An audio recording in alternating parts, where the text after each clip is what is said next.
Hey y'all, it's Crystal from ChristaCoDesign. Today we are learning how to knit stockinette. You can see here I have knit a little swatch, and you can cast on any number for stockinette stitch. You can also use any cast on technique to do that. Long tail cast on is a good one. It's quick and easy for a little swatch.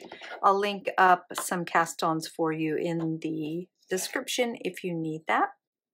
So to knit stockinette stitch, you're just going to cast on any number and knit all your right side rows like I've done here. And when you turn, you will purl all your wrong side rows. So you just knit every stitch for all of your right side rows. Okay, and then you turn your work, and on your wrong side, which is this side here showing all your purl bumps, you're going to purl every stitch on all of your wrong side rows.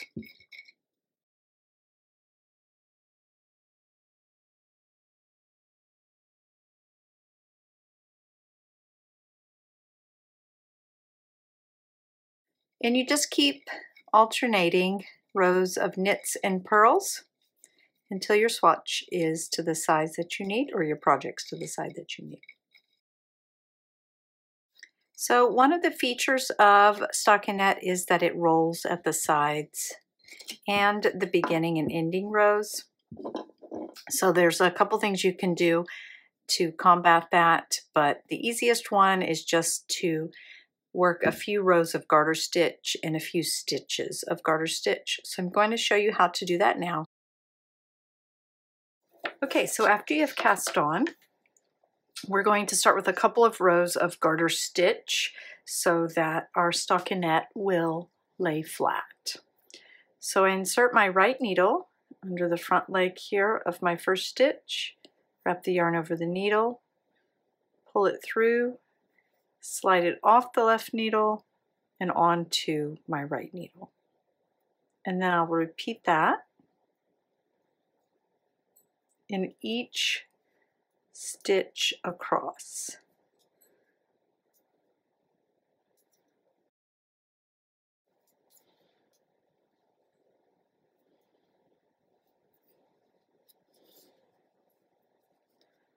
Okay, so now I have my cast on edge and my first row of stitches there. Turn my work. And for garter stitch, we just knit each row. So we're going to repeat again by knitting across this row. Okay, so we'll repeat that one knit row for a few more rows. 3 or 4 rows will give you enough for a small swatch like this to lay flat, and then we'll get started with the next steps. Okay, here I have knit up a little bit more of the stockinette in the center, and I have my garter stitch rows we started with and a few garter stitches on both ends, which is just knits on the right side here we're looking at, and knits on the wrong side. For the center, our stockinette, you see we have flat interlocking knit stitches in the front on the right side of our work. On the back, you see all the purl bumps. This is the wrong side of our work where we make purl stitches. Okay, so after you have knit up a couple of rows of garter stitch to get that front edge to lay flat like it is here, you're going to start each row now on the right side with 3 knit stitches. That will be your edge stitches.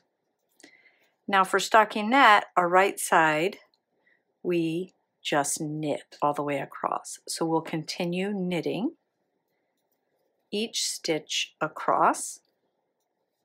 When you come to those last 3 selvage stitches, you're just knitting those 3 on the right side here.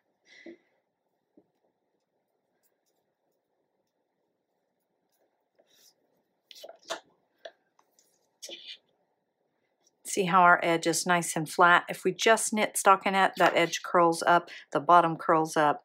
So those garter stitches give us a nice border. Turn our work, and on the back of our work, now for the second row, we're going to knit the first 3 to keep our garter stitch edge.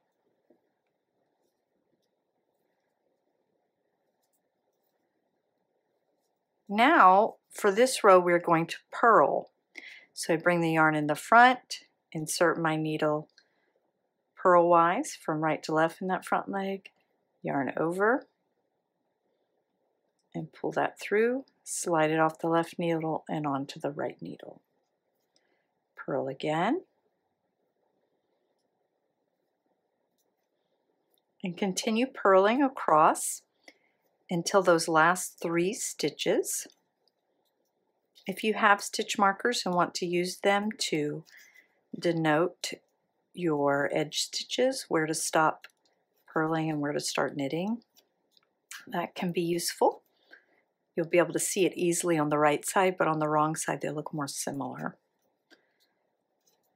Garter stitch and purl. Okay, we're almost to our edge stitches here. One more purl. There we go. Our last 3 stitches, we are just going to knit those 3. So the yarn goes back to the back, insert from the right to the left, yarn over and knit. There we go.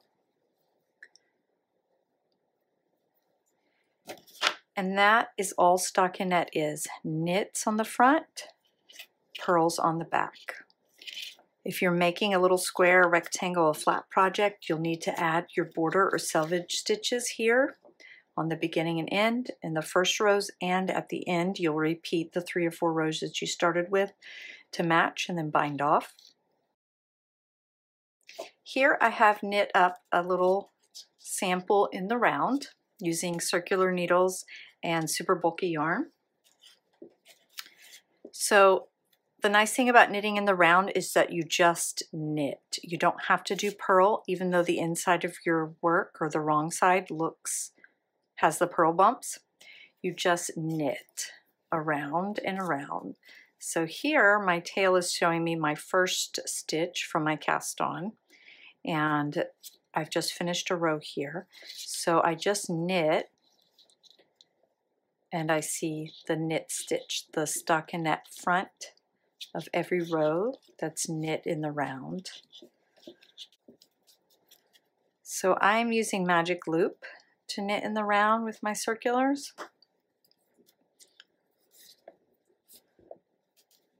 But whatever way you knit in the round, you can knit stockinette just by knitting every round. And I have a tutorial on how to join knitting in the round, how I do it. So I'll link that up for you in the description. Okay, so knit in the round for stockinette. You cast on and you join to knit in the round, whatever way you do that. I'll link up that video for you if you like it. And then you just knit every round. And when your project is the height that you need, however long you want, then it's time to bind off, and you bind off in the same way you do for knitting flat. There's nothing different you do. There you go. That gives us back around. You can see what we're just continue knitting, but you can also see in the round how it's curling here to start and finish. I didn't do anything special to keep it flat, but you would have the same problem with the beginning rows and ending rows that will curl up.